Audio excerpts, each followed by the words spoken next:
On leave mantra used by governments to sack public service workers to be a thing of the past. We have details of the court's full judgment on Daniel Yao Domelevo's case, which has reinforced the independence of some key state institutions.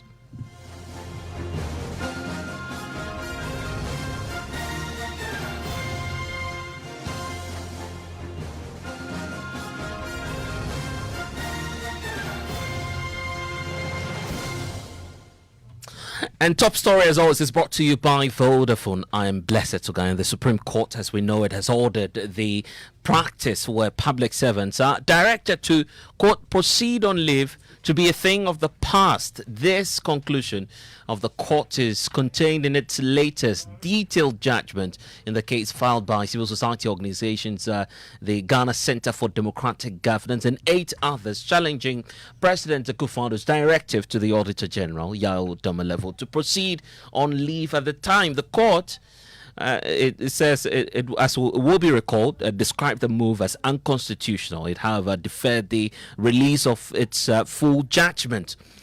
It has now released that full reasoning, and we have a copy of this decision, which could potentially have some far-reaching consequences and implication for the matters of the state and governance. Let's get more from our legal correspondent, Joseph Akable, who has a copy of this ruling by the Supreme Court and reasons going into why the court is now making this fresh directive. So let's get more from Joseph Akable, who's joining me on the telephone lines now.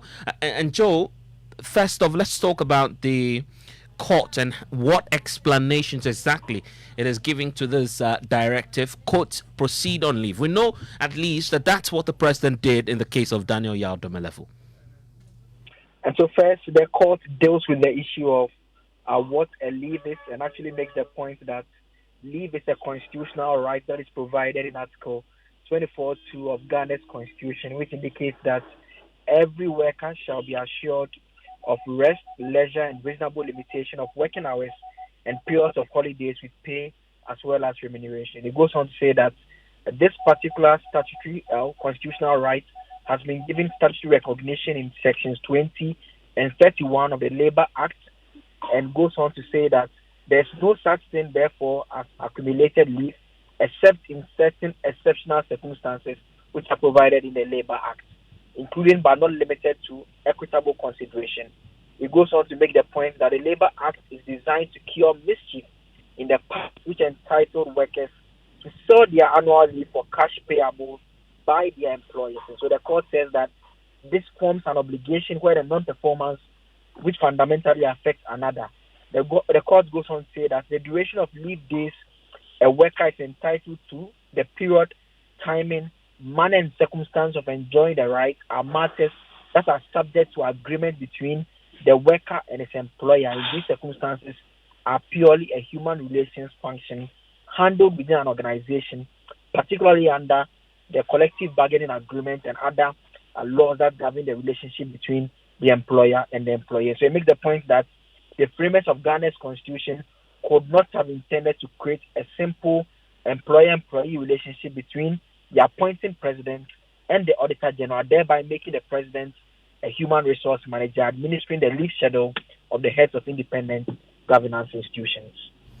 Okay, I want us to situate that within the case of Daniel Yao Domelevo, because at the time he was the Auditor General running the Ghana Audit Service.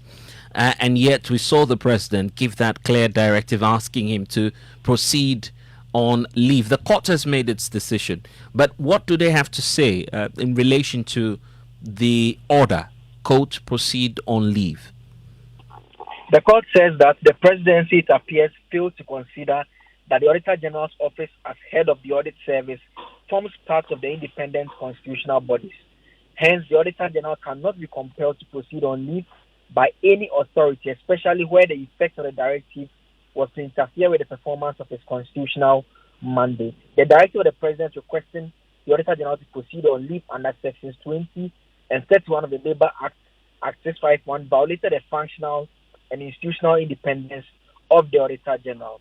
Specifically on that comment about a proceed on leave, the court says that as a policy court, it was mindful of the practice which has developed in the country over the years, whenever there was a transition from one government to another, to write to direct public service officials to proceed on leave. It says, being a constitutional right, it was not within the contemplation of the premise of the Constitution that leave should be used as a form of punishment to get rid of unwanted workers and public service officials from their positions. So we direct that the mantra, quote, proceed on leave, end quote, should from today be a thing of the past in this jurisdiction. The court explains that what should happen going forward is that if you want to sever a relationship with any worker, look at the appointment letter, look at the collective bargaining agreement, look at the conditions of service, look at the regulations and the human resource policy framework manuals, which provide for the severance relationship between the employer and employee, and not to ask the employee to just proceed on leave, after which you constructively proceed to dismiss such an employee. And this, coming from the apex court of the land, signifies that there's a far-reaching implication. In fact, as some will argue, this is, conventionally becoming law. The fact that this order, court proceed on leave, will not apply in similar cases to persons running independent offices as well, correct?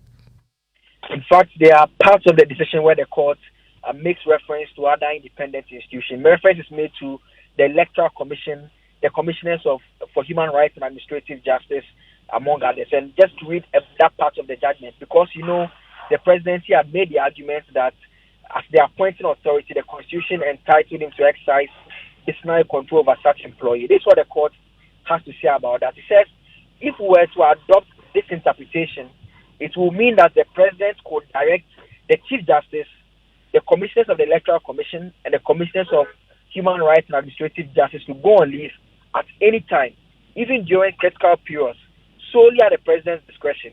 How would Ghanaians welcome the news if the president directs the Electoral Commissioner to proceed on an accumulated leave in the twilight of an election? This would disregard the demands and necessities of the given circumstances, as the president holds sole authority over their appointment. Such an outcome, the court says, would be absurd and encroach upon these important institutions' independence. Consequently, the court said that it is imperative that it interprets Article 297A in a manner that respects the functional independence of these offices and preserves their ability to carry out their duties without undue influence.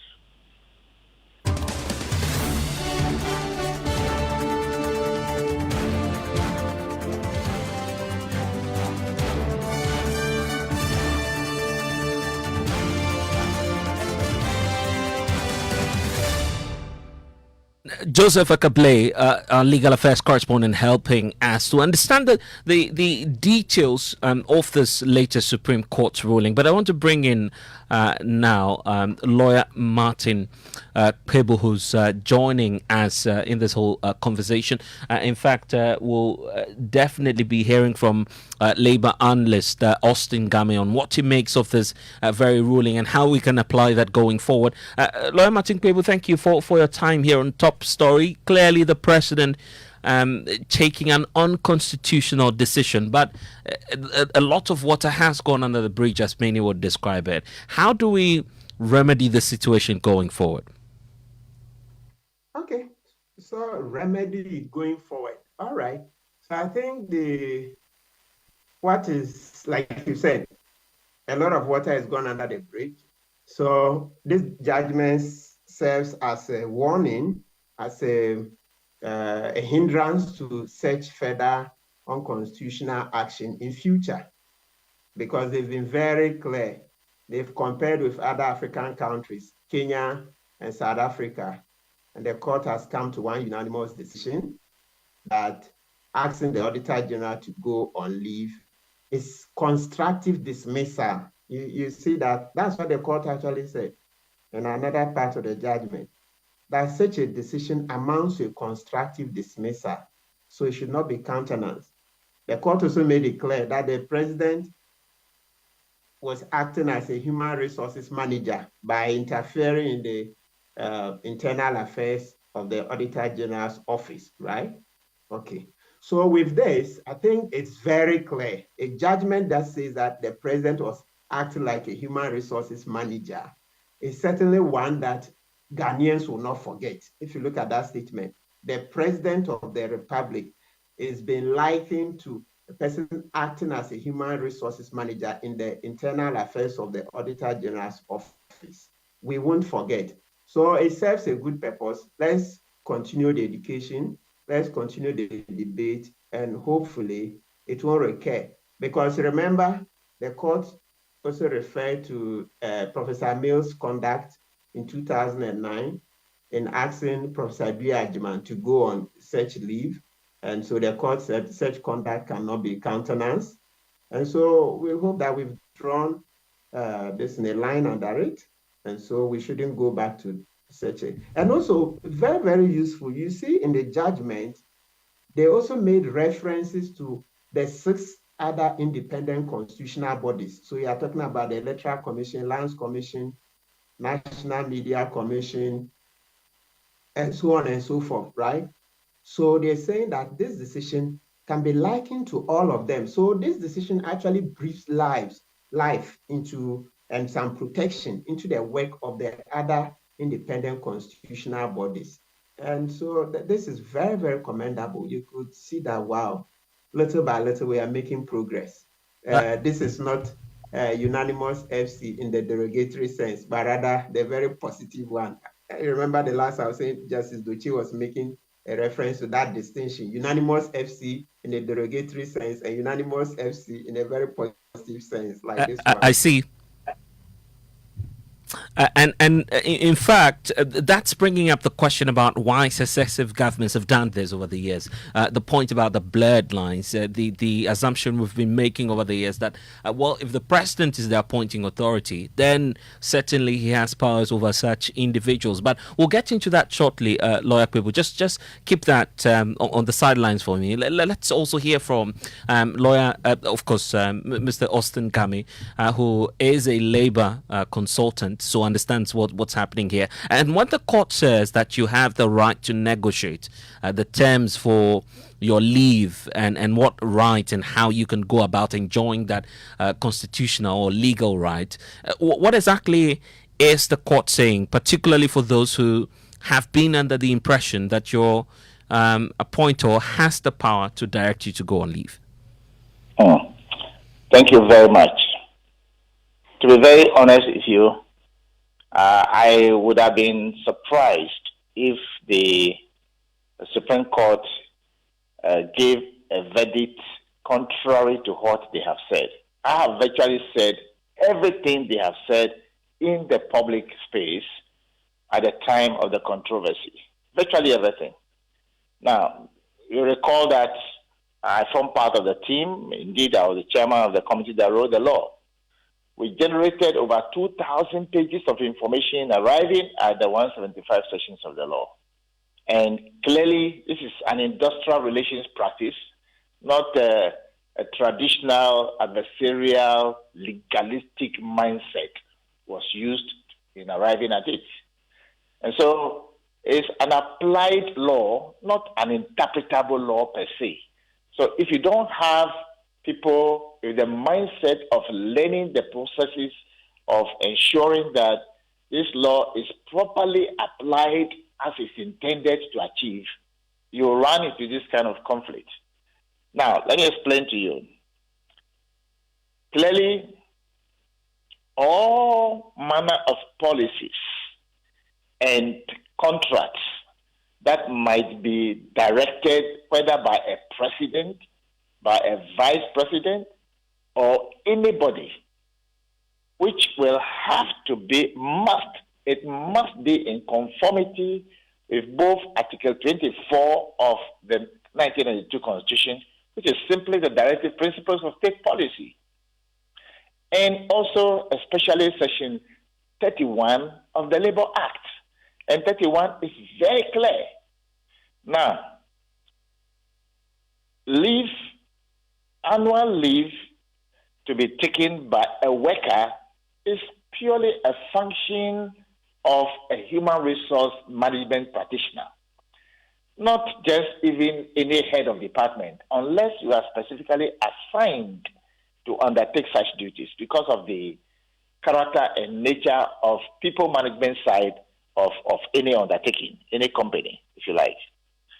So it was an aberration of what the law intends to achieve when I heard the executive secretary of the president challenging an innocuous suggestion I made that they should never make that mistake by getting Mr. Domelevo out of office on force by force leave. It's completely in error, and they should stop it. They didn't listen to it. I tried to explain in diverse ways. They didn't listen. The long and short of it is that as a process, at the beginning of every year, it's expected that HR practitioners will cause a memo to be sent to all heads of departments to get their workers. And remember, everybody is a worker in this country, including the president himself. And therefore, you will indicate the possible date on which you want to proceed on leave. Then, when it is all brought to the HR, because the work must not be disabled at any point in time, they will have to find ways and means of aligning the dates and the functions throughout the year so that people can easily take their leave without disturbing the processes of work at the workplace.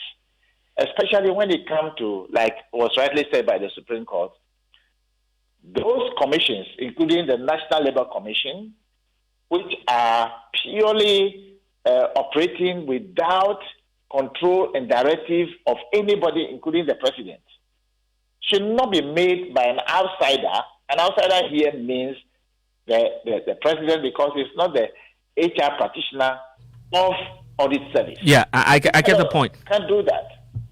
I get that point. And in fact, that's also another highlight that we need to pay attention to. Lawyer Martin People, let me also take your thoughts on that. I was indicating earlier, part of the reasons why we see that happening over the years, and not just by the Akufo-Addo administration. In fact, going back to the statement that directed Yao Domelevo to proceed on leave in 2020, points to, first of all, Section 20 of the Labour Act, describing such institutions also as public organizations, and that their workers accordingly will be treated as public officers. Then point 2, in that statement, asking Yao Domelevo to proceed on leave, equally pointed to precedents as we had it when, of course, in April of 2009, the Evans Tamils regime equally asked Ajimandia to proceed on leave. So a matter of convention, and also the arguments by the president that these individuals are public officers.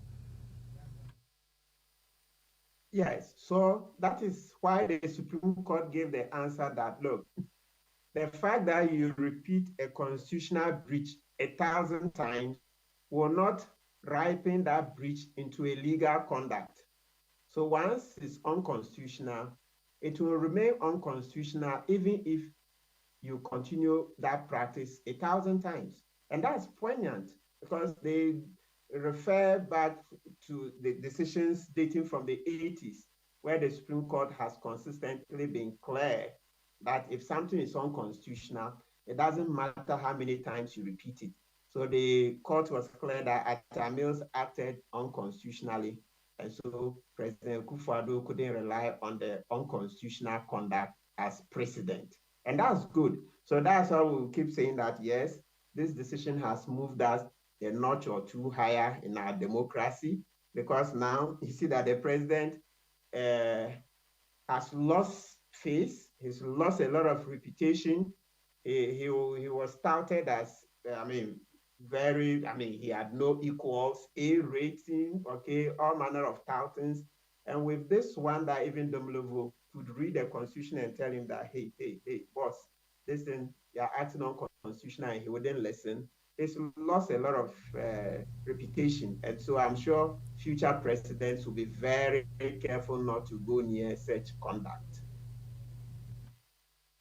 And in fact, that's what I want to take your thoughts on about what the president likely may be opening himself up for. Some say this is an unconstitutional act and giving, the grounds for it may be far reaching, but for impeachment, for instance, the president is opening himself up for that as well. There are those who go ahead to point out to some remedies that Yao Domelevo could take advantage of. Looking at the dictates of the law, what openings are there? Yeah, so the argument that he would open himself up for impeachment, you know what? This Kwete, right? Yeah, Hello, I've sir. just not been fortunate. Yeah, I've not been fortunate to have enough time to research this impeachment and how we can uh, build a case of impeachment. Because you see, just going cursorily, following the previous Supreme Court decisions that have found the conduct of sitting presidents to be unconstitutional, I've not heard it in the past. So this one, we need to research it. And each time, this is the second time I'm being asked this question. But look, after the interview, we have so many things to do. This case, I did it pro bono. This is the Domelevo case. I didn't charge money for it. You see, so I've moved on to other things. So sometimes you get caught at the wrong time. Maybe later I'll research it. But right now, look, I was in the middle of something when I was contacted for this interview. So I haven't had time to research this impeachment and beyond, since it came up. So maybe we can research it and then subsequently we can start a public debate on it. Okay, and that's why I'm grateful that you're spending some time with us. And, congratulations will be in order for securing this very judgment, a landmark case indeed. But, Mr. Game, going forward, how do we reform our institutions to insulate themselves from political directives such as this? The usual framing is proceed on leave. It may come in some other forms, but going forward, how do we institute this directive from the Supreme Court? Well, it's obvious. The higher institutions of learning must take advantage and change their teaching notes and ensure that people understand the applicability of the various sections of the Labour Act and in tandem with the 1992 Constitution, those relevant things. To be very honest with you, there are several things that are being done that are completely outside the expectations of what the law intends. And except in exceptional circumstances where the worker himself, herself, or the employer may request the worker to, postpone the leave for a short period to be taken within the same year, not another year. It must be with the consent of the worker himself. And not, this one was purely a partisan political approach, purely. And I'm happy the Supreme Court didn't fail the nation in this case. I know at least 2-3 of them who are on the listen that have done this kind of labor thing with them before. So I wasn't surprised they've come out with it so quite clearly. And so we must applaud them and the lawyers like Martin and the rest of them who went to tackle it. It's quite good.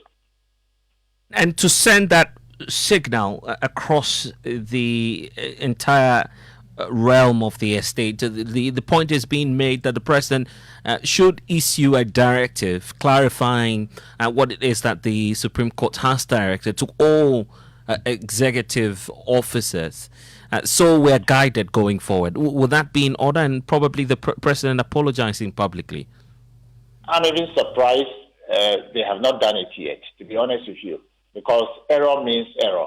Error that remains error is not a very fine thing. If this were to be another country, he would have, he and his party would have suffered certain setbacks, under this. But Ghana being a very traditional, partisan, parochial kind of nation, that this is what we'll get out of it. But I'm happy at least the Supreme Court have done justice to it. But it's not too late. Administratively, the Chief of Staff should be seen to be doing this. by writing and letting the president know that this must go public, and everybody will applaud them if they should do it. Otherwise, it remains dead forever. And we need to go. Lawyer Kwebu, any final thoughts on this? Yes, my final thoughts are that, look, this particular decision, the way it's come down, I also join the calls for the president at least to render an apology for his egregious constitutional breach. Yes, I think that will help so that it will show that with hindsight here, the Secretary to the President, Mr. Bidietu, that they are quite remorseful for their conduct. Because I remember at the time this thing came up, we granted interviews before I went into court. We were on Joy FM. I remember Emefa interviewed me twice or three times on this matter. I was very clear that this is unconstitutional, this is unconstitutional, this is unconstitutional. But hey, this is Ghana. We said the president is A-rated. I mean, there's no lawyer of his caliber. He has no co-equal, and all those things people said. So if now with hindsight, it's turned out that he was, that wrong, palpably wrong, I think an apology would do. Yeah, he should render one, especially in these times as he's lost the whole nation. You see that the nation is no longer with him.